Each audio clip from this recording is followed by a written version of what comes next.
यह बात तब की है जब यशोदा के लल्ला कन्हैया गोकुल में रहा करते थे। गोकुल के पास ही यमुना नदी बहती है। एक बार यमुना को कालिया नाग ने अपना घर बना लिया और नदी के पानी को अपने विष से जहरीला कर दिया। उस पानी को पीकर पशु पक्षी और गांव के लोग मरने लगे थे। एक बार श्री कृष्ण अपने दोस्तों के साथ खेलते खेलते यमुना नदी के किनारे पहुंच गए और खेलते खेलते अचानक से उनकी गेंद नदी में गिर जाती है। अब यमुना नदी के पानी और उसमें रहने वाले कालिया नाग के बारे में सभी को मालूम था, इसलिए मौत के डर से कोई भी नदी में जाने को तैयार नहीं हुआ।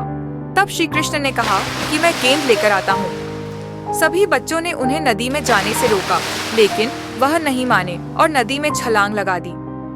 सभी बच्चे डर के मारे घर पहुँचे और यशोदा मैया को कन्हैया के नदी में कूदने की बात बता दी। यह सुनते ही यशोदा मैया डर गईं और फूट फूट कर रोने लगीं।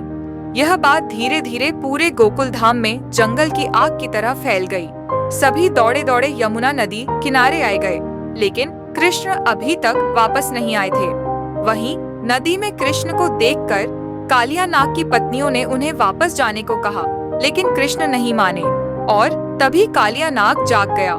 कृष्ण ने कालिया नाग को यमुना नदी छोड़ने का आदेश दिया, लेकिन कालिया नाग ने मना कर दिया और कृष्ण को मारने के इरादे से उन पर हमला कर दिया। कृष्ण और कालिया नाग की जोरदार लड़ाई हुई। कुछ समय के बाद कालिया नाग हार गया और कृष्ण उसके फन पर नाचने लगे। कालिया नाग थकने के बाद कृष्ण से अपने प्राण बचाने के लिए प्रार्थना करने लगा। तब कृष्ण ने उसे अपने स्थान पर वापस जाने को कहा।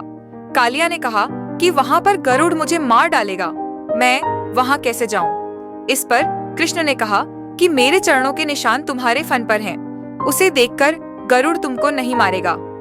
इसके बाद कालिया नाग श्री कृष्ण को अपने फन पर उठाकर यमुना नदी से बाहर आ गया और इसके बाद अपनी पत्नियों के साथ अपने स्थान पर चला गया।